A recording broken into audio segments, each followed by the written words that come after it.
Welcome to the first episode of Saltgrass for 2021. If you're listening online, then hopefully you have heard my little bonus episode that is my reflections on the new year and some new ideas I've got for the show. If you're listening on the radio on Main FM or 3MDR, then you can hear that on your podcast app or go to saltgrasspodcast.com to hear it. In today's episode, we hear from a couple of fellow sound producers who are making a podcast called Endgame.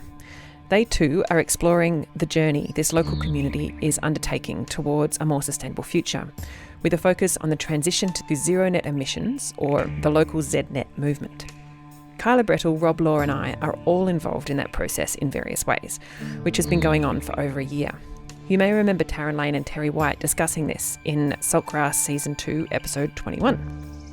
It is wonderful to hear another approach on this topic, and Kyla and Rob artfully weave together lovely moments and insightful conversations to tell the story of this process. But before we begin my chat with those two, I'd like to acknowledge that this episode of Saltgrass was recorded and produced on Jara country, home of the Dja Dja Wurrung.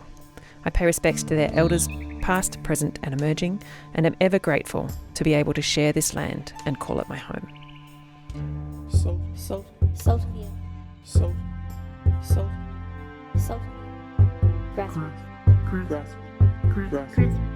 Grassroots.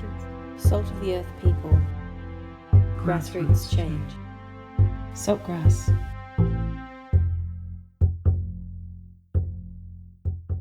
Listen to all episodes of Turning the Goldfields Green at saltgrasspodcast.com. Kyla Brettle and Rob Law are in the studio with me, and they have been working on a sound project, potentially a podcast, which is covering very similar topics to what we've been covering here on Saltgrass. So it's really great to see other people working in the same space and seeing what you're coming up with.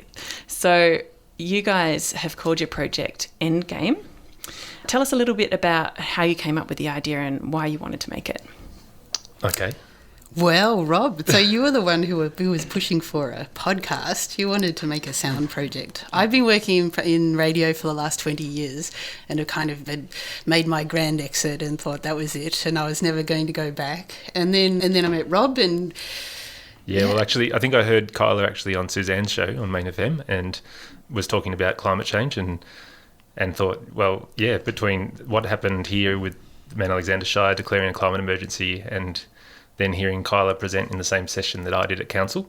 After that, we sort of followed up and started discussing doing a project together involving, at the time, Jodie Newcomb as well, who was another local who's working on climate change here. So the three of us sort of started talking about the idea of an audio project around the Shire and its sort of transition after the declaration of a climate emergency. And we were just messed around for a while, having kind of slow and boring conversations, which were really lots of fun to have. And then a bit of inspiration for the actual project started to coalesce was really around that moment of the declaration of the climate emergency here in the Shire.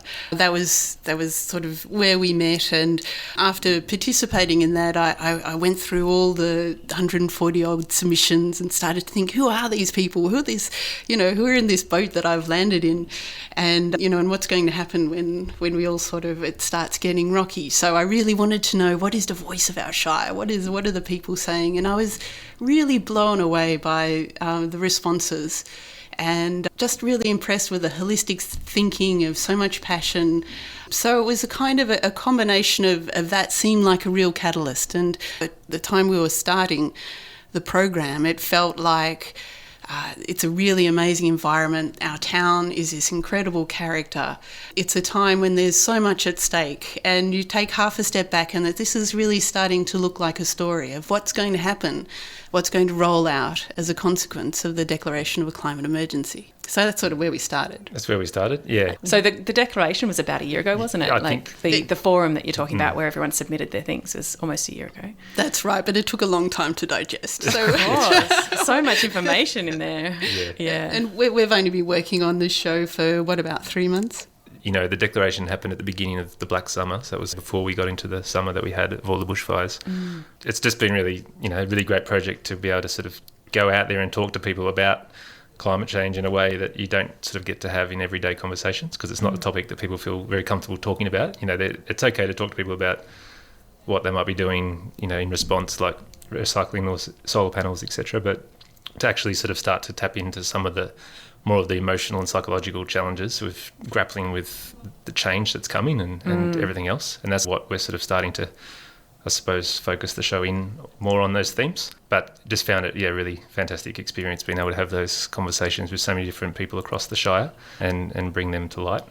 And radio, of course, is such a wonderful medium for this kind of exploration. It's so great for stories that you cannot see and for exploring psychological landscapes and the way we see the world, as opposed to visual media, which is so much about how, we are perceived by the world. And Sure. and it's such a visceral and sensual and physical medium. It really places the listener within a soundscape. And I think that's one of the reasons why I think it's such a wonderful medium for this kind of subject matter of trying to get down to the deep, dark, sticky, icky stuff around climate change that we just don't want to face. Yeah, absolutely. I've listened to a part of what you've produced already, and a beautiful component of that is the musical soundscape that you create around it that really helps create that mood and creates a certain atmosphere throughout the whole piece. And so, Rob, that's your creative genius at play. Yeah. So tell us a little bit about your musical background and what you do with music. Well, many years ago, I went to the Victorian College of the Arts and did a music degree there, and Kyla also went there at a different time. So I studied music before I started moving into working on sustainability and climate change stuff, so about 20-something years ago. Nowadays, I predominantly just do music for film and TV. So I've actually been doing the film score to a Canadian film about climate grief over the past year. So that kind of topic, it's been something I've been sitting with for a long time, and that was an amazing sort of process to do that project, which was many, many hours in a studio watching the same footage over and over again about, people expressing their sorrow about the planet and things like that. So so I think moving from that now into this project, it's been quite a good transition. And it's been really fun. Like sometimes Rob will send me partly, like that drone that you sent me, you didn't know what to do with. And then I found this amazing bit of sound to put it to, and it just really came together. And one of the fabulous things about working with Rob is that I think we both have this really deep connection with music and story, and we come together around music and story, from different angles though. So because sound design is really my thing, from my background in music, and bringing it together with Rob's music is just it's perfect. Yeah, sounds like a great complementary fit. So Kyla, tell us a little bit about your background in radio. Oh, well, it's long and dark. Many, many dark rooms. Hours spent in the soft blue glow of the screen. Absolutely correct. Editing suites are often quite dark.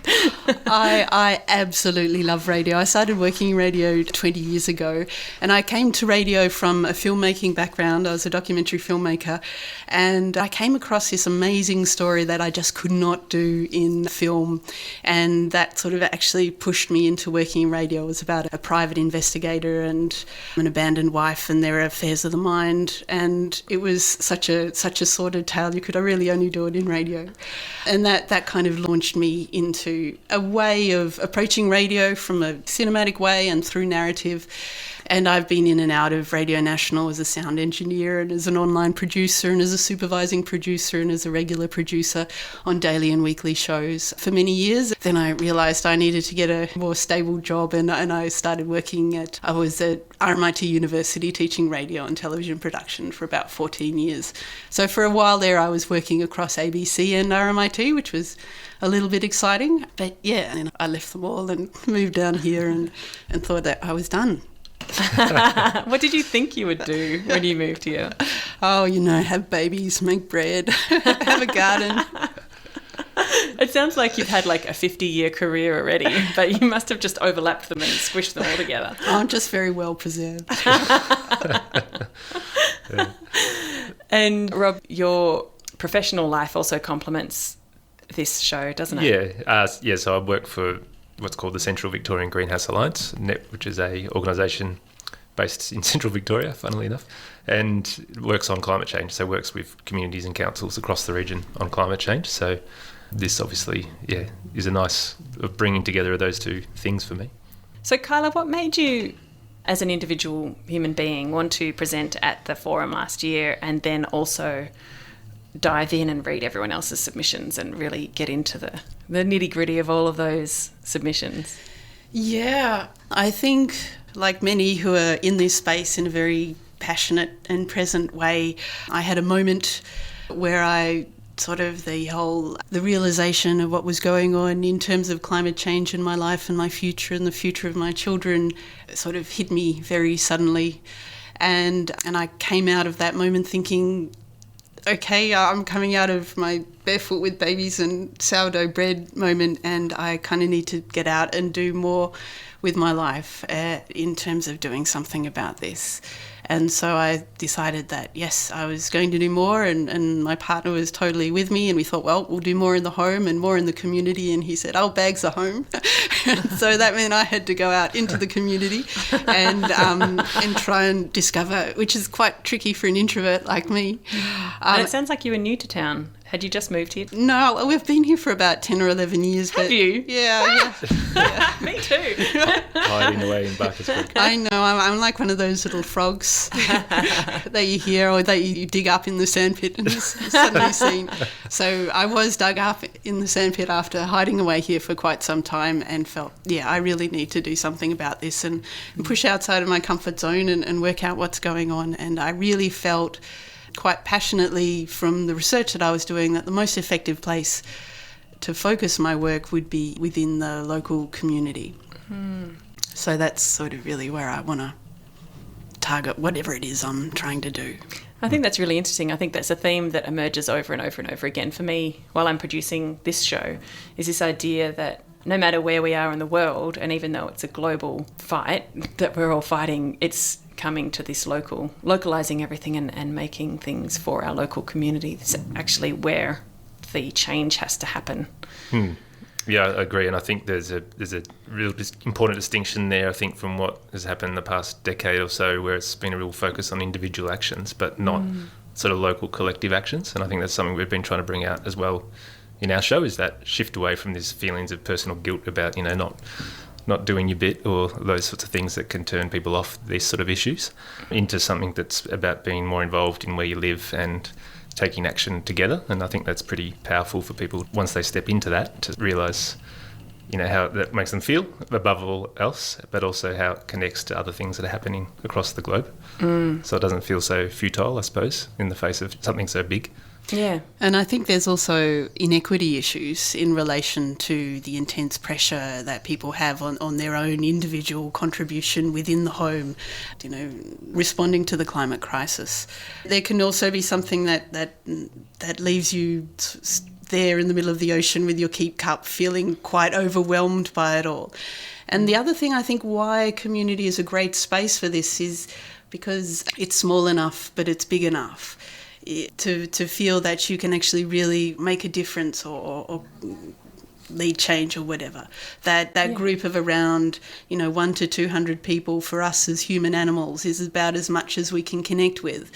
And I think this sense of developing connections between people and between people in our landscape, our country, is really, for me, and I think for us through the podcast, really seems to be the heart of where we think we need to go with this. Great. So in the podcast, who have you been approaching and what have you been trying to talk to them about? What's the story that's emerging? We started with the inciting incident of the moment. The moment of the declaration. Yes. Yep. And so I think from there, well, actually, I mean, it's kind of interesting in how it's sort of panned out, where we had this original intention to sort of create a podcast, which was like a long form series with a, linear storyline. But as we sort of started to go out and interview people, it's really challenging at this point, I suppose, in a project to know what that overall story is. So, which is sort of why we've reverted to this idea at the moment of a story site where we can, go out there, collect all these stories and interviews with people and do our work on the sound design and pretty it up, I suppose, and then get things out there into a local audience so that it can kind of interact with the show as we're making it, and then be able to step back in, 3 to 6 months' time and sort of, start to piece it all together and think about how it's a broader story. I think the story side, it really frees us up in lots of ways to be able to explore different styles and different approaches. It means we can travel down narrative lines that go absolutely nowhere, and that's okay. And I think it's important to try and have that bounce back. So we're just really following our noses at the moment, and we've got a lot of material that we still need to edit and put together.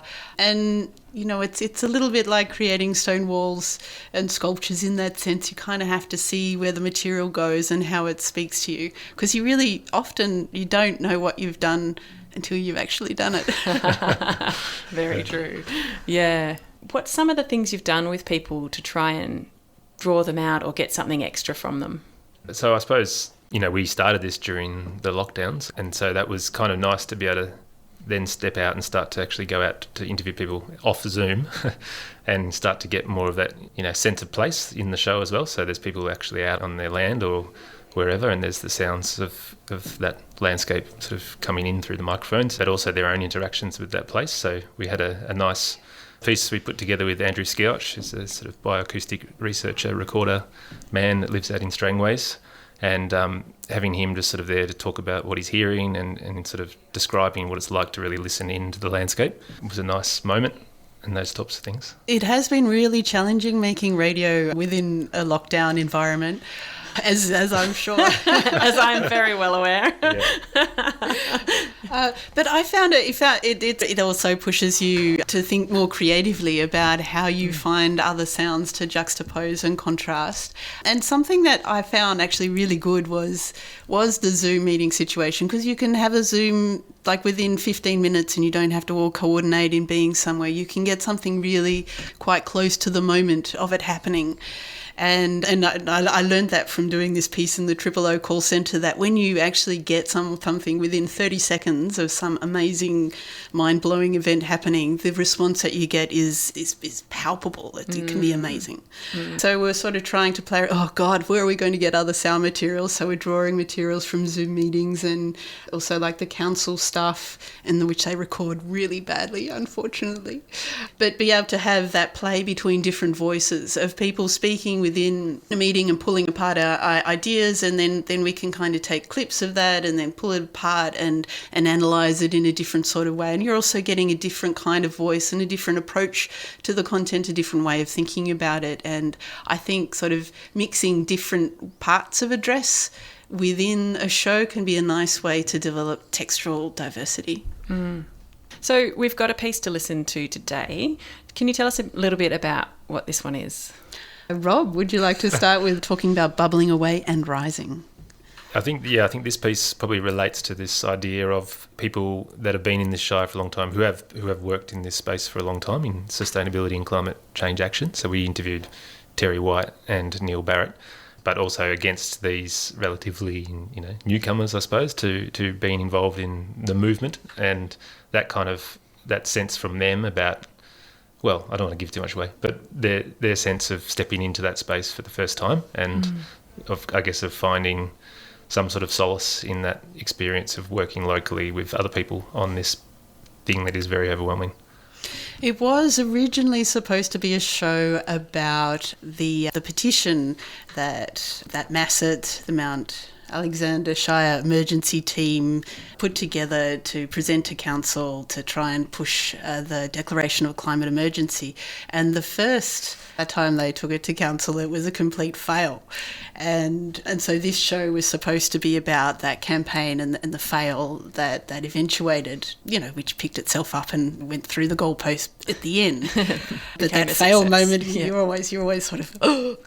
But I think what happened is that it actually turned into a show that was very much around friendship, because we had two friends who had been working together for 50 years or whatever, and two other friends, Heather Cummins and Laura Noonan, who really bonded over this. And it's really, in the end, it kind of is about exploring the things that ground you within the climate movement. And I think friendship and camaraderie is one of those things.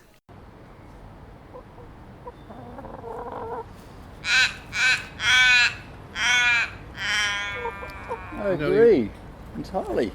A beautiful sound. It's a raven, isn't it? I think Yeah. Is it a forest raven? I first became really aware of it a few years ago in the Flinders Range. It's just so, if you get up in the morning, you just hear that sound, that dying. Yeah, they're beautiful, isn't they? Oh. Agitation and then, oh shit, Yeah. it's useless. Oh, shit. Take it easy, mate. Yeah, put your hand up. Thank you.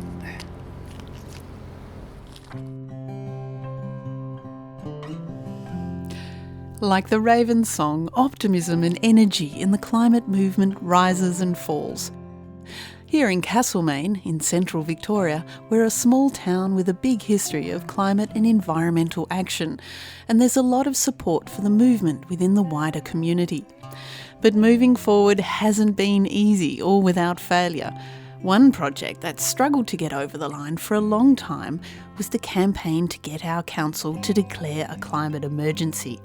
Heather Cummins was a member of the most recent group to give it a go by collecting signatures on a petition for council.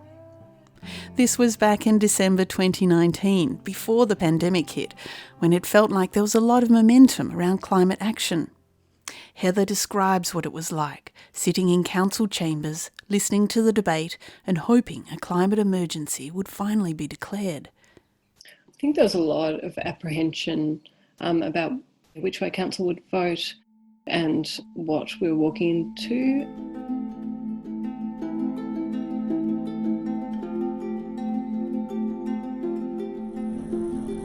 I move that Mount Alexander Shire acknowledge that urgent and continuing action is needed to address the current and future impacts of climate change.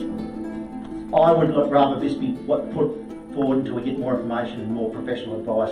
I think we are jumping too early. We don't know what will happen. I just remember how palpable the emotion behind some of the councillors' speeches was. I had to look my 16-year-old child in the eye and I would have to tell him why I didn't vote for it. And there is no reason why I could do that. We need to support our children in this because we'll all be dead soon. It's not our future, I'm sorry, and I'm younger. I remember sitting next to one of the Central Victorian Climate Action CVCA members, and they've been around doing this for yonks, and I didn't know this person well, but she seemed like someone who's normally very contained, and at one point sitting there she said, "We're going to win this," with tears in her eyes, and it was just one of those incredibly touching moments. And then she followed up by saying, "Excuse me, there's just been, there have been so few wins."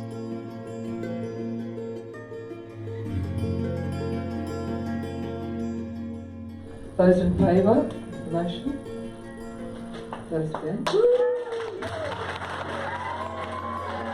So it felt really important, and it felt like a really validating moment for all of the climate action that had happened in this region before that campaign, because they laid the foundations in the town for that to succeed.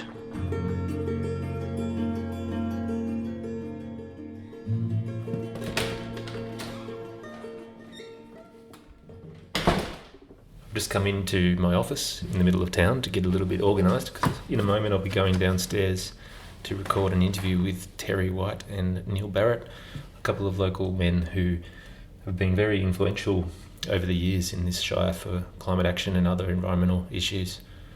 So I'm looking forward to it, but it's a very, very hectic week. So I work for the Central Victorian Greenhouse Alliance, which is an organisation that works solely on climate change over the past 20 years, and Terry actually established the organisation. So in a way I can thank my current job to him. Hey, Terry. Hey, put your hand up. Thank you. Okay, Rob. Alrighty. You want Good us way. to Well, work? we'll You want start us with to the easy work? ones. I'll get you to say your names. Other people that we've spoken to for this have described you both as, whether you like the title or not, climate action elders in the community. Together, I suppose you've got almost 100 years of, Almost. perseverance in climate God, action. Almost, yeah.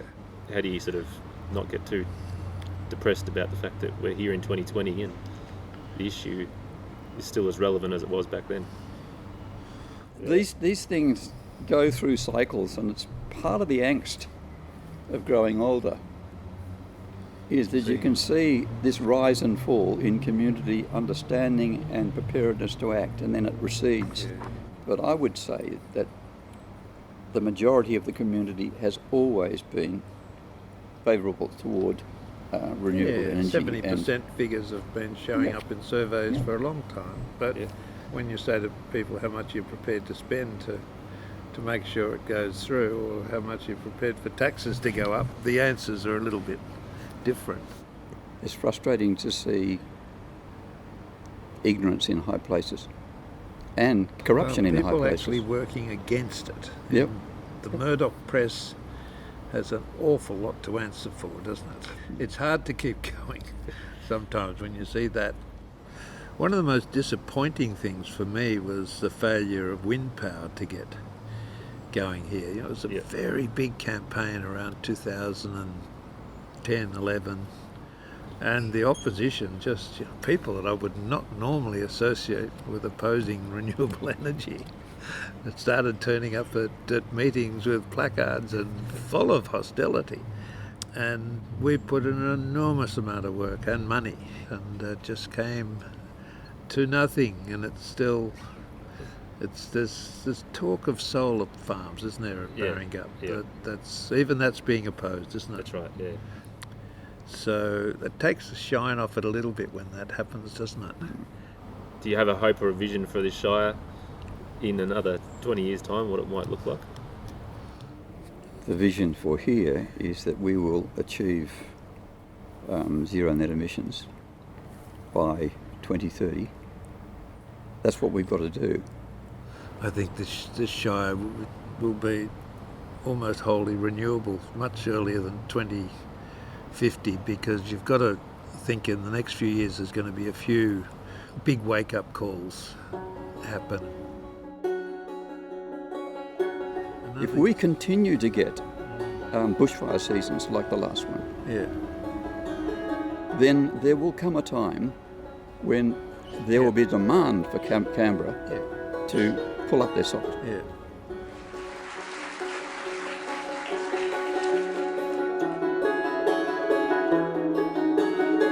My name is Laura Noonan and I'm your MC tonight. I'd like to now welcome Heather Cummins on stage, and she will speak about the origin of the petition that Masset started. Good evening. I'm Heather. I'm a violinist and music teacher, and I live here in Castlemere with my partner and my beautiful 2 kids. And I have to say, as a self-professed introvert, I would really, quite frankly, rather be anywhere else. But it's lovely to be in a room with you beautiful people, and thank you for being here. But this is a common story, is it not? People who would rather be at school, at work with their families, and yet are becoming involved. It was back in June, in a fit of quite deep post-electoral despair, and realising that the timeline for climate action outlined by the IPCC was terrifying in its urgency, that I sought ways to get involved. There was a very, very new space for me, and I've, to that point, really not done anything, and always stood back and watched climate flags and watched Mount Alexander Sustainability Group and just all these extraordinary things that were going on in the town, and had not felt that I could contribute or that I had anything to contribute. I had not felt that my knowledge base was broad enough. But that moment feeling so important that it just felt that everybody needed to step up and do something. That's what Heather and I really bonded over, both sharing that sense of, my God, something has to be done. I have to do something. I feel like it was really a bit of a selfish starting point. It's that typical action being the antidote to despair, and being fed this line over and over when you're clearly presenting to everybody who knows you as being a wreck. It is the obvious pathway, and it does heal. And what appealed was to the potential to start here in Mount Alexander Shire, which really feels like a heartland of climate action. So much incredible work that's been going on for so long. And it would also allow us to contribute to the already robust community in Mount Alexander Shire wanting to support Council in moving the community forward on climate action and emissions reduction. So together with a few other passionate Mount Alexander Shire residents, Masset was formed. Yeah, and then with the people who then joined Masset, we had some climate elders, I guess, some really extraordinary people who had been in the game a very long time, who brought a lot of environmental wisdom, but also a lot of emotional wisdom. And it ended up just being a really beautiful experience, I felt. It moved me from a place of, dread and despair to a place of, feeling part of something meaningful. That was an incredibly warm space. There was an open acknowledgement of how serious the campaign was and how serious the issues were. So that was a safe space to be working in as well, just to have that at the heart of everything we did. But I guess it brought me back to a space of being able to feel joy again.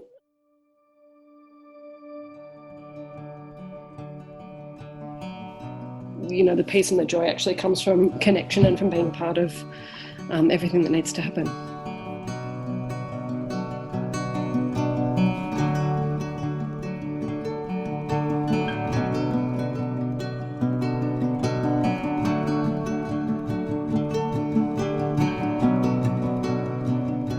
You're both very involved in local initiatives or actions, and I suppose can be a sense of futility in the face of such a big problem. But how do you see the importance of local actions in this shire? Well, I suppose, Terry, what do you think? Yeah, well, I think it's all important. Local action's all important.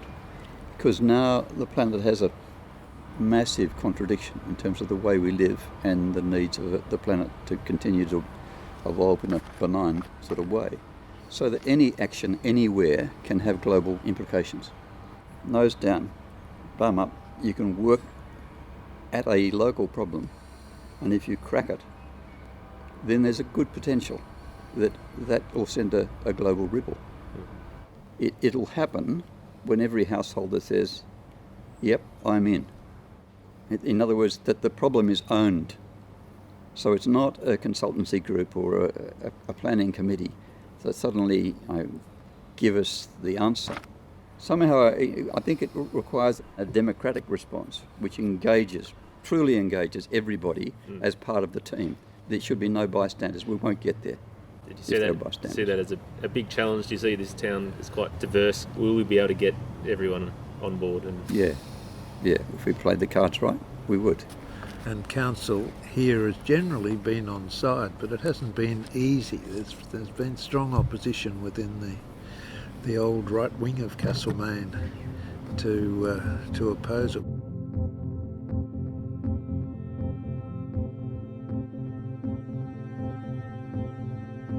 In a mere 12 weeks, we've established a core group of 8 and a wider group of 18 who are working to elevate climate awareness in the community. We've collected over 1,800 petition signatures, compiled an extensive resource kit of climate emergency information. In one of the clips, Heather, you have this incredible list of all the actions that Massa did. Oh, it was crazy. I'd sort of gone in thinking I can do a couple of hours a week, and it turned into every waking minute. It was really intense. Yeah. Well, you were both really thrown into the deep end. I think there was definitely moments for me where I just thought, what the hell are we doing? Can we pull something like this off or, be part of it? Really terrified, like to the point where, I would totally get the sweats before Greenpeace meetings. I remember saying to Laura, something like, broken through enough comfort zones. Enough now. And that was sort of 2 weeks in. Little did we know how many more layers we'd need to shed. And then I guess that's the momentum that you get. It's like, well, I can't walk away now because I've got my buddies here and I'm, started something and there's a ball rolling. And the thing I learnt was that we can overcome individual challenges that we didn't think we could overcome, and we might actually enjoy ourselves along the way. What's wonderful is that the human race can surprise you. And when Greta Thunberg stands up and speaks the truth so beautifully, clearly and unequivocally in high places, then the real surge of hope, I think, and adrenaline, renewed adrenaline. Thousands of school students have staged protests around the country. The younger generation have had enough, demanding greater political action on climate change. We want the government to publicly recognise climate change for the emergency that it is. It's a campaign that started with one teenager in Sweden. Her vigil caught the attention of Year 8 students from Castlemaine in Victoria, who've been some of the drivers behind the national protest. And it's now grown to include 1.4 million angry and noisy students from 125 countries.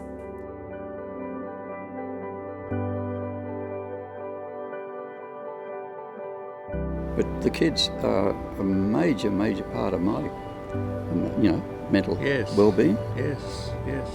Yeah, they are. I think that's the thing about you're not putting hope in them. They just give you a bit of drive to. Yeah, especially that it started here in Castlemaine, and the Australian leg of it anyway.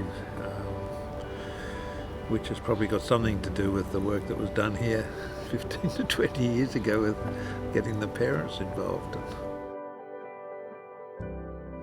How are we going with new tree plantings versus tree clearing? And figures there are pretty horrific, aren't they? I was feeling quite optimistic there. Well, I know you're on a roll, Terry, but the figures for tree clearing are just awful. True. How do they get away with it? True. They're allowed to, obviously.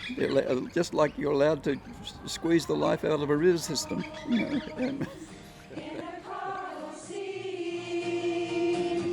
Welcome to all people from your beautiful lands to this land of ochre and the coloured sand. It's been really interesting going through, the town hall footage and revisiting that time, and it's hard not to contrast it with now, because there seemed to be so much energy and so much momentum at the time, like in a way that feels like we've almost lost it. Like now we are we're not in an emergency, we're in a disaster. I don't know, I feel like it's coming in waves, and that there are just layers of understanding being built into the human experience. That's my sort of what I'm choosing to interpret from this time. But there's just been really interesting discussions going on about what people have learned, what are we learning about how we want to live, how we want to consume, how busy we want to be, what knowledge we're not drawing on in the way that we live. Yeah, it's that necessary shift. I think it's almost like that, okay, well now we're starting to, or we're being forced to begin to live in the way that we actually do really need to. So I feel like that incredible energy of the Climate March period has changed, but this feels like a necessary next step to me in terms of how we, sort of integrate all the understandings that we need to, with Black Lives Matter, Castlemaine Allies decolonising, springing up as a new group. I feel like more pieces of the puzzle needed to come together to have more meaningful progress, and that while that, tangible thousands and thousands of people in the streets, energy has been lost, different sorts of energies are bubbling away and rising. How are you travelling, Terry? I just love this turn of the season. Yeah, isn't it amazing? Just watching buds every morning. Yeah. Yeah.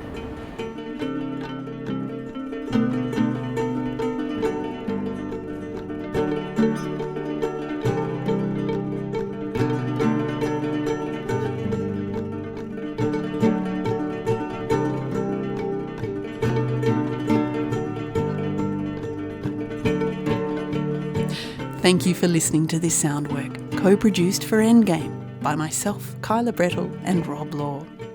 Bubbling Away and Rising featured the voices of Heather Cummins, Terry White, Neil Barrett and Laura Noonan. Music by Rob Law and sound design by me. To find out more about this show or the project, or to listen to more, go to our website, endgamepodcast.net.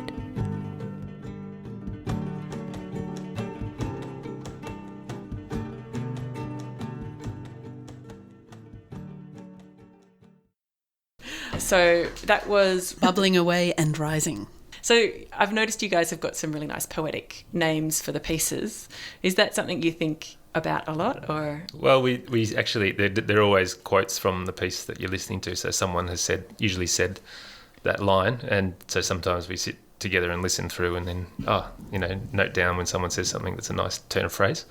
Yeah, I think we've got another one, allowing yourself to be influenced, with Andrew Skiotch, and Problem solved. Problem solved. That's right. That was an ambitious one. About the declaration of the emergency. So just, trying to describe the pieces like that. And then, so on our story site where we're putting all this material up, Kyla and myself sort of taking turns, I suppose, in writing a bit of a reflective piece on the sound work, but also how it relates to our own lives and what we're kind of grappling with and the themes we're trying to explore.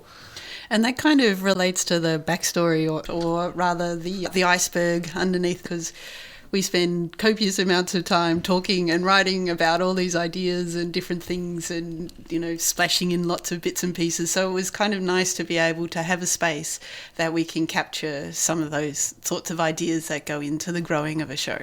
I like that. Can you tell me why you chose the name Endgame? Well, I can't even remember now, but I suppose for me it kind of represented the fact that nothing else matters at the moment, really. Like, it does feel like acknowledging this climate emergency that we're in is really important to kind of face up to that truth. And so how we deal with it feels like, the most important thing that we need to do right now. So in that sense, it's an end game. I don't think it's necessarily trying to be too bleak about it being the end game. Like, that's it for humanity. Yeah. But I guess there's that element too, that it's something that's all or nothing that we need to face up to. What do you think? Yeah, I think so. Well, it was. I came up with it because you didn't like any of the other titles I came up with. We had Off the Table for a while. Was another option. On the table. It was on the table. That's right. Then it was Off the Table. But and I think it kind of captures in some way our approach to the theme of trying not to be like super heavy and grim, but with a lightness of being around these things, a kind of playfulness, maybe, and almost a black humour, but trying to kind of keep balls in the air, to keep things in relation rather than trying to land or ground things too much was our approach to the story. Interesting question, Ali, because we never actually talked about why we chose that name apart from Kyla suggesting it. And you saying it was great. Yes, yeah. All right, great. Yeah, that's right. Is there anything else you guys wanted to talk about in relation to it? So we received some, financial support from Victorian government through their Adapt Lodd and Mallee program, because this show is, in a way, it's about, how we're adapting as a community to climate change. It's delving probably more into sort of the emotional and psychological stuff, but that obviously flows through in other ways too. So that's been, yeah. Oh, it was fantastic to receive that support. And what are you hoping people will get from listening to this? Well, I suppose, at this stage of where we're at in this project and trying to do this story site for a local audience, we're sort of, creating a bit of an open door, I suppose, in inviting people to listen, but also to see other ways they might become involved in everything that's happening in our shire around climate change at the moment. There is this group of people that you're involved in, Ellie, and others, about how we transition our community and what that might look like. So there's growing avenues for people to become more and more involved, I suppose, and this story site is just another way, like your show, is sort of shining a bit of a light on some of those things that are happening. And I think with our storytelling, I think what we want to do is to try and create a connection. And if you can connect with someone emotionally, connect them with a theme, some ideas, that's a way to pry open or find that little bit of thread that maybe that can be pulled. Yeah. And I think we need multiple ways. This is such a huge and massive and overwhelming problem, and we need multiple ways to look at it and understand it, and different approaches will appeal to us at different times in our lives and in our days, and to try and explore some of those paths that are less travelled in terms of connecting us with this, mother of all issues. Oh, absolutely. I mean, I know I've got at least 2 years worth of ideas for content for my show. So I'm really glad you guys are doing some stuff. And it just all adds to the chorus of voices. And the more, if people just hear it from one source, it's not the same as hearing it from multiple sources all around them. And the more everyone starts talking about it and discussing it and sharing it with each other, the more everyone will start feeling comfortable to talk about it. As you said earlier, Rob, A lot of people don't feel comfortable to talk about the hardest parts of what climate change is, which is that existential dread. That's right, That's a really hard thing to talk about. Yeah, and I think there is a certain amount of pressure, I think, for people to present it in a positive way, and I think what we're hoping the show does is, I guess, create a bit of a space to talk about the more challenging aspects, so people, feel like there's some, I don't know, communal approach to dealing with some of these tougher emotional things. Then they can step more into the solution space with a bit more energy and, turn that grief into action. Yeah. And, climate change is such a huge problem that underpins so many different aspects of our lives. It's psychological, it's emotional, it's economic, it's about history, it's about stories, it's about understanding who we are, and as well as all the science and the physical things as well. So, yeah, it's trying to find some of those other avenues.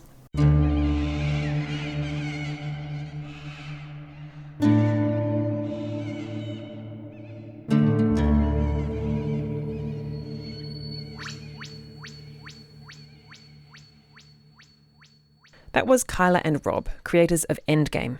I'm really looking forward to hearing what they produce as the story unfolds. I will have a fresh episode of Saltgrass for you in a fortnight. I'm going to maintain this fortnightly release date schedule, as that is much more sustainable for me in my life, and we do have to be sustainable on all levels. Main FM and 3MDR will have repeats to play in the time slots in the off weeks when there's not a fresh episode, and those of you listening to this as a podcast can listen back to old episodes at any time. You can check out the Endgame podcast at endgamepodcast.net, and I have a link to that and the episode I played today in the show notes for this episode of Saltgrass at saltgrasspodcast.com. Please find and like and share Saltgrass on Facebook and Instagram, and don't hesitate to get in touch with me about any ideas or thoughts or responses you might have to these episodes. And finally, Saltgrass is produced in partnership with the Mount Alexander Sustainability Group, MASG, and Main FM, and it's made possible with the support from the Community Broadcasting Foundation. Find out more at cbf.org.au. Salt of the earth. Salt. Grassroots. Salt of the earth people. Grassroots change. Saltgrass.